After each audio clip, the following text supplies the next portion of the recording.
प्रश्नावली नंबर 3.3 है अपने पास। उसमें दिया गया कि दो अंकों की संख्या के अंकों का योग 9 है। मतलब अपने पास दो अंकों की संख्या होनी चाहिए। अब अपने को ये पता है कि दो अंक कहां से प्रारंभ होते हैं। दो अंक अपने पास सबसे छोटी दो अंकों की संख्या होती है वो होती है 10 और दो अंकों की सबसे बड़ी संख्या होती है 99। तो दो अंकों का प्रारंभ होना कहां से होता है? 10 से। कहां से होता है? 10 से। तो अपने को ये कहा गया है कि दो अंकों की संख्या के अंकों का योग कितना है? 9। फिर इन संख्याओं को 9 गुना संख्या के अंकों को पलटने से बनी संख्या का 2 गुना है। तो यानी जो वास्तविक अपने पास संख्या होगी वो अंक पलटने के बाद जो संख्या होगी वो उनका अपने को गुना दिया गया है। समझ गए? तो अब अपने को सबसे पहले ध्यान आना चाहिए कि दो अंकों की संख्या कहां से प्रारंभ होती है? 10 से। ठीक है। अब इसके अंकों का योग पूछा है ना, तो कहने का मतलब अंक होते हैं 0 से लेके 9 तक। अंक होते हैं 0 से लेके 9 तक। तो ये अंकों को ध्यान में रखना है आपको। अंक कौन से होते हैं? अंक हो गए 0 से 9, कुल अंक हो गए 10। लेकिन अब ये जो 10 लिखा है मैंने, इसके अंकों का योग यानी कहने का मतलब 1 + 0 बराबर क्या आएगा? 1। जैसे मैंने यहां पर लिख दिया 23, तो इसका मतलब क्या होगा? 2 + 3 बराबर क्या आएगा? 5। ये हो गए अंकों का योग। और इसके अंकों को पलटना है, तो यानी जो इकाई के स्थान पे था उसको दाई बना दो, जो दाई के स्थान पे था उसको क्या बना दो? इकाई। तो कहने का मतलब है इसको अपन बदलेंगे तो 3 हो जाएगा। अब अंकों का योग करेंगे तब कोई फर्क पड़ेगा क्या? अंकों का योग 9 में क्या आया? सेम। लेकिन अब इससे स्टेटमेंट क्या बनेगा? अब वो ध्यान दो कि ये वास्तविक संख्या थी 23, इसके अंकों को अपन ने क्या किया? बदला। क्या किया? बदला। तो बदलने में भी योग कितना आ रहा? 5 आ रहा। तो किसी भी प्रकार का प्रभाव नहीं पड़ा। अब अपन लेंगे हल करेंगे। ये बात समझ में आई तो अब देखो हल में लिखेंगे माना कि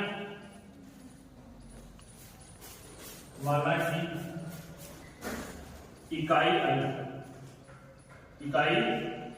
अंक क्या हो जाएगा अपने पास? x और दहाई अंक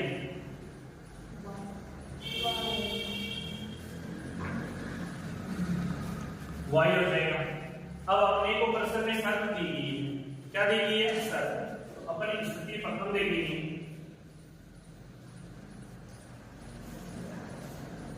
स्थिति फर्स्ट क्या हो जाएगी अपने पास? दो अंकों की संख्या का योग कितना है? 9। तो अपन क्या करेंगे? एक x है, दूसरा क्या है? y। तो दोनों का योग कितना हो जाएगा? 9। तो अपने पास पहली स्थिति के अनुसार प्रश्नानुसार क्या रहेगा? प्रश्नानुसार क्या रहेगा अपने पास? x + y बराबर कितना रहेगा? 9। ठीक है। अब दूसरी स्थिति, उससे पहले अपन दूसरी स्थिति में अपने को क्या दिया गया है कि संख्याओं को 9 गुना यानी अब अंक पलटने और वास्तविक संख्या की बात है, तब अपन कह देंगे वास्तविक संख्या। सबसे पहले अपन माना कि इकाई x मान लिया और दाई क्या मान लिया? y। अब अपने पास पहली स्थिति थी कि उसके अंकों का योग कितना है? 2। तो अपन ने एक इकाई मानी थी, दूसरे को दाई माना था। इन दोनों के अंकों का योग कितना आ गया अपने पास? 2, जिसको अपन ने समीकरण नंबर क्या दे दिया? 1। फिर देखिए ये हो गई वास्तविक संख्या, जिसके लिए मैंने आपको समझाया था कि ये 10y + x क्यों आता है? क्योंकि दाई अंक से स्टार्ट होता है तो उसमें सबसे छोटी संख्या होती है 10। इकाई अंक 0 से लेके 9 तक होता है। इतनी बात हो गई है। तो इसको अपन ने y से गुणा करवा दिया दाई अंक को और इकाई अंक को मैंने x लिख दिया। जैसे अपन ने संख्या को पलटा तो अपने पास ये आ गया 10x और प्लस क्या आ गया? y। तो ये अपने पास कौन सी संख्या आ गई? अंक पलटने वाली संख्या आ गई। उसके बाद अपने को प्रश्नानुसार संख्या दी गई है जिसमें 9 गुना, तो अपन क्या लिखेंगे? 9 इंटू संख्या, फिर अपने पास 2 गुना अंक पलटने वाली संख्या, क्योंकि अंक पलटने के बाद अपने पास कितना रहता है? 2 गुना रहता है। तो अपन इसको इससे मल्टीप्लाई करवाएंगे तो 90y हो जाएगा, इसको इससे करवाएंगे तो 9x, फिर इधर से यहां रहेगा 20x + 2y। इधर से देखो प्रतिस्थापन करोगे तो सजातीय वैल्यू के पास आएगी, यानी 90y में से 2y क्या हो जाएगा? घट जाएगा। फिर 9x में से 20x भी घटेगा, तो अपने पास ये वैल्यू आ जाएगी, यानी ये 80y - 11x = 0 हो जाएगा।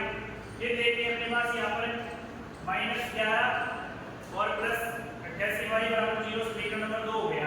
इसका सरलीकरण रूप अपन ने लिख दिया, पहले x को लिख दिया फिर y को।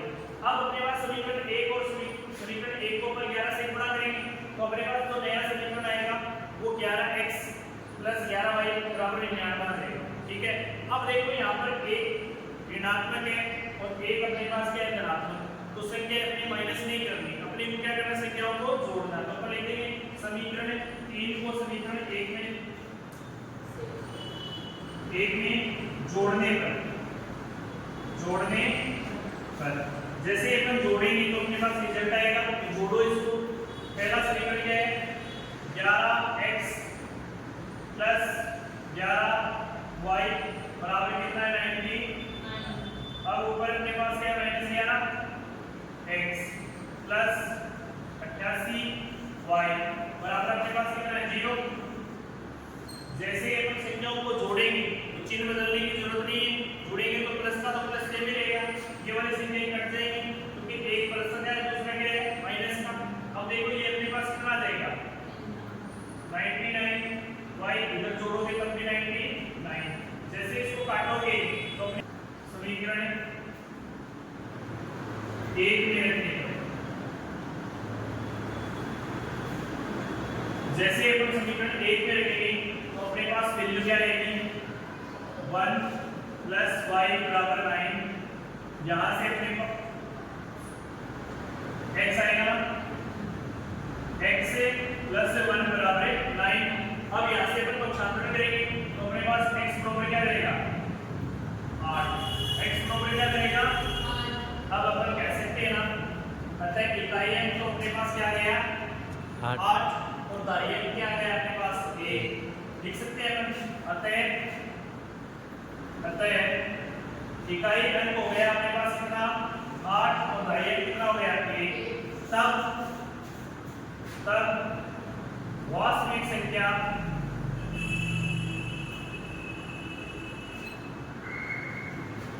देखो यहां से देखो वास्तविक संख्या ये थी ना, यहां से क्या रहेगा अपने पास वास्तविक संख्या यहां से क्या देगी 10 गुणा 1 + 8 बराबर क्या रहेगा ये 10 + 8 बराबर यानी ये अपना आंसर है, यानी 18 जो होगा वो अपनी कौन सी संख्या होगी वह संख्या होगी।